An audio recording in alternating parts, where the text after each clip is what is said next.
Salmo 23. David ƒe ha. Yehowa nye kplɔnye la, eya ta naneke mahiãm o. Lãnyiƒe damawo dzi wòna metsyɔ kɔ ɖo, eye wòkplɔm yi tɔʋu fafɛwo gbɔe, hena nye luʋɔ gbɔ agbe.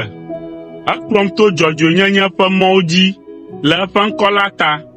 Ne mezɔ to ku ƒe balime si do viviti tsiɖitsiɖi hã la, nyemavɔ̃ dzɔgbevɔ̃e aɖeke o, elabena wòe le gbɔnye, eye wò lãkplɔti kple atikplɔ fa akɔ nam. Eɖo kplɔ̃ ɖe akɔnye me le nye ketɔwo ƒe ŋkume. Esi ami ɖe ta nam.